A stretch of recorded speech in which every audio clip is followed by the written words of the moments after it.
آپ سے جو میرا آج کا پہلا کویشچن ہے وہ یہی ہے کہ آپ وہ کون سے اہم موڑ سمجھتے ہیں پاکستان کی سیاسی تاریخ کے، جس نے پاکستان کی ثقافت، معاشرت، پاکستان کی سیاست، یعنی ہمارے کلچرلی کو، جو ہمارا کلچرلی جو ایک ویژن تھا اس کو ٹوٹلی یا تو براٹ کیا یا ڈسٹرائے کیا؟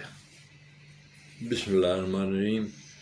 دیکھیے، یہ آپ نے ایک بہت اہم سوال کیا ہے. یہ ایک میرے خیال میں ٹرننگ پوائنٹ نہیں تھا جو ہم اکثر کہا کرتے ہیں کہ یہ ایک ڈیفائننگ مومنٹ تھا. ایک کوئی ڈیفائننگ مومنٹ ہماری تاریخ کا نہیں تھا. دیکھا جائے تو ہماری تاریخ 58 تک ہم تقریباً جسے ہم طوائف الملوکی کہتے ہیں، ہمارا آئین بھی بن گیا اتفاق سے 1956 میں. 30 ہم ریپبلک بھی بن گئے. لیکن ہمیں ایک اسٹرکچر جو چاہیے تھا وہ نہ بن سکے. ہمارے پاس لیڈرشپ نہیں تھی. ہمارے ادھار کے کرائے کے لوگ تھے، فیروز خان نون، یہ اس قسم کے لوگ جو انگریزوں نے پیدا کیے تھے. ان کی اپنی کوئی ویژن نہیں تھا. تو لیڈرشپ کی کمی کی وجہ سے ہم بدقسمتی سے کوئی بریک تھرو نہ کر سکتے. لیکن اس کے بعد ایک ڈیسائسو مومنٹ آیا جب ایوب خان نے ٹیک اوور کیا. اب یہ بہت اہم سوال ہے ہماری تاریخ کا کہ ایک جمہوریت کے نام پہ یہ ملک حاصل کیا گیا. تو ہم خود جمہوریت کے دلدادہ تھے، لیکن جمہوریت نے ہمیں آج تک اس ملک کی تاریخ میں انتشار کے علاوہ کوئی چیز نہیں دی. 2 لیڈر ضرور ہمیں ملے جمہوریت کے راستے سے، ایک ذوالفقار علی بھٹو اور ایک عمران خان. یہ پروڈکٹس ہیں ڈیموکریسی کے، کیونکہ یہ they were voted into power both. لیکن بھٹو صاحب جو تھے وہ، جن کو ہم نے اپنا لیڈر بنایا، میں ذاتی طور پر میں نے بڑی قربانی دی ذوالفقار علی بھٹو کے لیے. میں بہت چھوٹی عمر میں پاکستان کا سب سے بڑے اخبار جو زمانے میں تھے اس کا ایڈیٹر تھا میں، اور میں نے چھوڑا مطلب کہ نیشنل پریس ٹرسٹ میں میری I was number very young age میں. میں سمجھے کہ ایک بہت ینگ ایج میں ریٹائرمنٹ لی بھٹو صاحب کے لیے کہ ہم نے کام چھوڑ کے میں لاہور واپس آ گیا. بڑی یعنی ایک طرح کا ایک ویژن تھا کہ بھی انقلاب آ رہا ہے ہمارا. لیکن وہ انقلاب جو تھا وہ 21 دسمبر کو جب بھٹو صاحب نے ٹیک اوور کیا، پہلی تقریر میں ختم ہو گیا. انہوں نے تقریر جو کی تھی وہ مجھے اچھی طرح یاد ہے کہ مشرقی پاکستان کا لفظ انہوں نے ایک لمحے کے اندر غائب کر دیا. اس کی جگہ انہوں نے استعمال کیا مسلم بنگال. وہ تقریر جو ہے نا مجھے اچھی طرح یاد ہے. تو میں نے کہا کہ یار یہ مشرقی پاکستان ہوتا تھا. ٹھیک ہے انڈیا نے قبضہ کر لیا، لیکن بھٹو صاحب کو کیا رائٹ دی ہے کہ اس نے اس کا نام ہی بدل دیا فوری طور پہ. پر وہاں سے میری جو تھی نا ڈپارچر شروع ہوا ہے، اور اس کے بعد میں نے جھوٹ کا پیغمبر اس کے نتیجے میں آگے چل کے لکھا مائی ویژن. میں یہ ساری اس لیے کہہ رہا ہوں کہ وہ ایک ٹرننگ پوائنٹ ہو سکتا تھا ہماری تاریخ کا، کہ جب ہم ایک قوم کو شکست ہوئی تھی. اور جب ری بلڈنگ ہوتی ہے نا تو ری بلڈنگ میں بڑا جذبہ ہوتا ہے، اور اس وقت بڑا جذبہ تھا. لیکن بھٹو صاحب اس سے فائدہ نہیں اٹھا سکے. وہ اپنی دشمنیاں، دوستیاں، وہ اچھے، مطلب میں نہیں کہتا کہ وہ غدار تھے. یہ لفظ جو ہے نا بہت غلط استعمال بھٹو کے بارے میں نہیں استعمال ہو سکتا. بھٹو نے اپنے طور پہ اپنی تمام تر خرابیوں کے باوجود اس کے 2 احسانات ہیں اس قوم پر، جن میں ایک سب سے بڑا نیوکلیئر پاور بنانا پاکستان، یہ اس کا فیصلہ تھا. اور اس بات کی گواہی میرے دوست ہیں ڈاکٹر عبدالقدیر خان، مطلب پراپر دوست کہتا ہوں انہیں میں. تو انہوں نے مجھ سے یہ شیئر کی تھی بات کہ اگر بھٹو نہ ہوتے تو یہ کبھی ایٹم بم نہیں بن سکتا. کیونکہ ایک کوئی بھی پاگل آدمی اس کو کہہ دے گا جی میں بم بنا سکتا ہوں.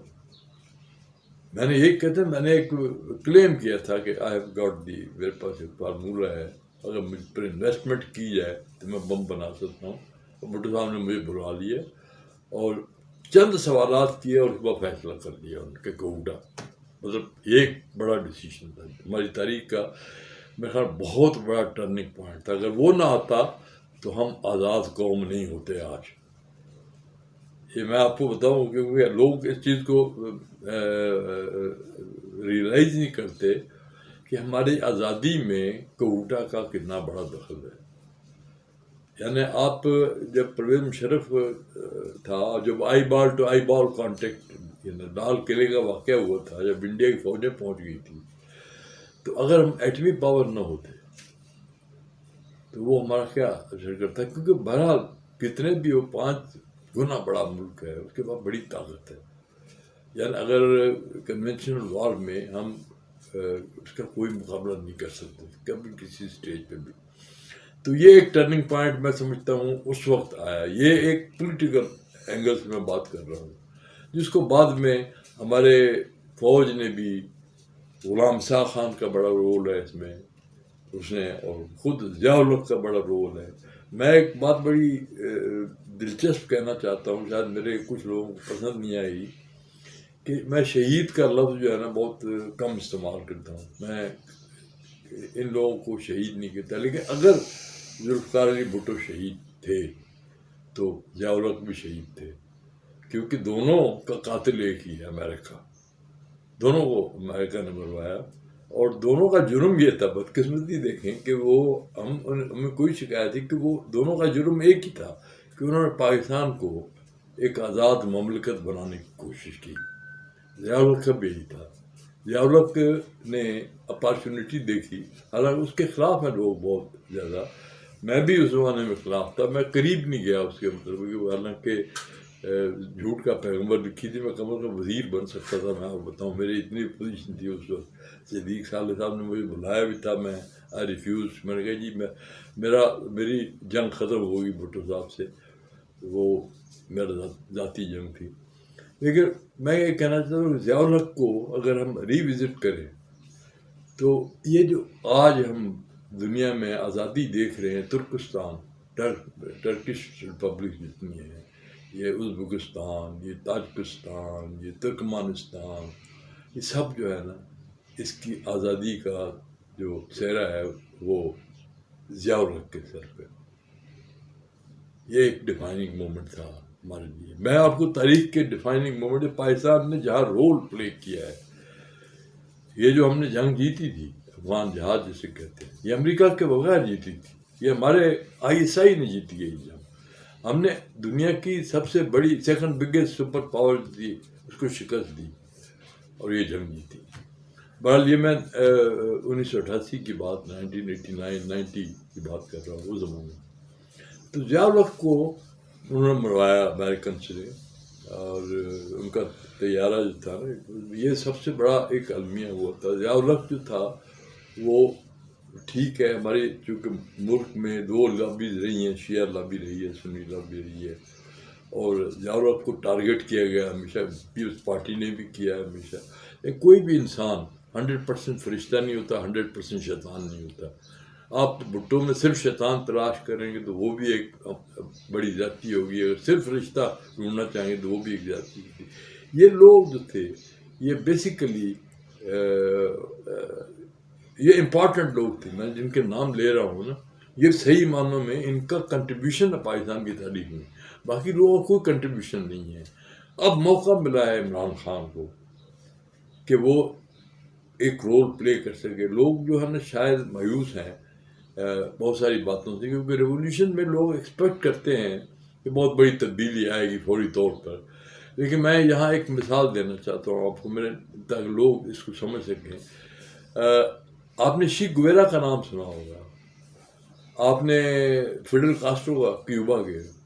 تو جب شی گویرا کا ریولیوشن آیا تھا وہاں، تو وہ سارا جب اس نے ریولیوشن دیکھا تو وہ وہاں سے مایوس ہو گیا کہ میں نے اس جنگ لڑی تھی کہ یہاں لوگ غربت ختم ہوگی، یہاں لوگوں میں برابری آئے گی.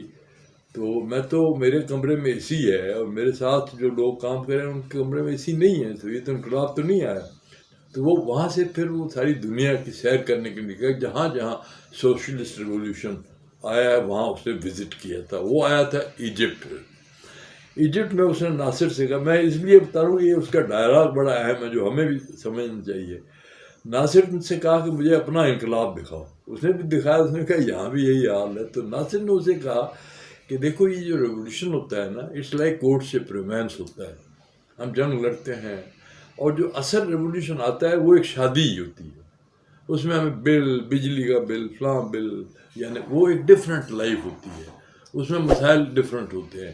ہم اس کے لیے تیار نہیں ہوتے. کوئی بھی کہتے ہیں ریولیوشنری تحریک جو ہے وہ اس فیز کے لیے جنگ جیت جاتے ہیں، لیکن اس کے بعد اس کے لیے تیار نہیں ہوتے. بھٹو صاحب بھی تیار نہیں تھے. عمران خان صاحب کے بارے میں تاثر یہی بلڈ ہو رہا ہے کہ وہ تیار نہیں تھے اس انقلاب کے لیے جو وہ پرامس کر رہے تھے. میں ذاتی طور پر اس بات سے اتفاق نہیں کرتا. میرا اپنا ہی خیال ہے کہ عمران خان جو ہے وہ ایک کیا نام ہے، یوں کہہ لیں کہ ہی از اے ویژنری. میں ویژنری کا لفظ استعمال کر رہا ہوں. لوگ جو ہے نا وہ اس کو ایک کرکٹر کے طور پہ جانتے ہیں. میں اسے ویژنری کیونکہ اس کو میں اس زمانے سے جانتا ہوں کہ جب وہ کرکٹ چھوڑنے کا، جب انہوں نے شوکت خانم لانچ کیا تھا تو اس وقت یہ ڈریم تھا اس نے کہ میں تبدیلی لاؤں گا. میں نے اس کا پورا سفر دیکھا. جب اس کا لوگ مذاق اڑاتے تھے. حسن نثار جو تھا اس نے پروگرام میں کیا تھا، مجھے یاد ہے کہ یہ 3 آدمیوں کی تانگے کی سواری ہے، یہ انقلاب کر لائے گا یہ آدمی. یہ حسن نثار جو اس کا خاص، یہ لوگ اتنا مذاق اڑاتے تھے لیکن اس نے کر کے دکھایا. لیکن اب جو ہے اصل چیلنج ہے. اب دیکھنا یہ ہے کہ ہماری فوج اس کا کتنا ساتھ دیتی. ایک بات میں بڑی امپورٹنٹ کہتا ہوں، بدقسمتی سے جب تک کہ فوج کسی بھی ملک میں ریولیوشن کا ساتھ نہیں دے گی وہ ریولیوشن نہیں آ سکتا. کیونکہ وہ ایک طاقتور باڈی ہے، ایک آرگنائز فورس ہوتی ہے. اس کے پاس ویژن ہوتا ہے، آرگنائزیشن ہوتی ہے. آپ دیکھیں نا فوج میں بھی الزامات لگے ہیں کہ جنرلوں نے بڑا مال کمایا، لیکن جنرلوں کے مال میں اور سیاستدانوں کے مال میں آپ زمین و آسمان کا فرق ہوتا ہے. ان کے 3 پلاٹ ہوتے ہیں، 4 پلاٹ ہوتے ہیں، زمین ہوتی ہے. یہ کوئی ایسی یہ ان کے چپراسیوں کی ہوتی ہے. جو سیاستدان ہیں ان کے چپراسی اتنے امیر ہوتے ہیں جتنے وہ جنرل ہوتے ہیں. تو میں یہ سمجھتا ہوں کہ تبدیلی اب آئے گی، کیونکہ ہم جس فیز سے اب گزر رہے ہیں ایک نئی، میں نے بلبلہ دیکھا ہے پچھلے، یعنی یوتھ میں ایک چینج کی تمنا. کیونکہ اب ہم ایک ینگ نیشن ہیں. ہمارا جو ایوریج ایج گروپ جو ہے نا وہ یوتھ ہے. اور سب سے بڑی چیز جو میں نے دیکھی ہے کہ ہم مذہب کی طرف واپس آ رہے ہیں. مطلب ہم مسلمانی کی طرف آہستہ آہستہ واپس آ رہے ہیں. اور اگر ہم مسلمانی کی طرف واپس آ گئے تو پھر ہمیں آگے بڑھنے سے کوئی نہیں روک سکتا.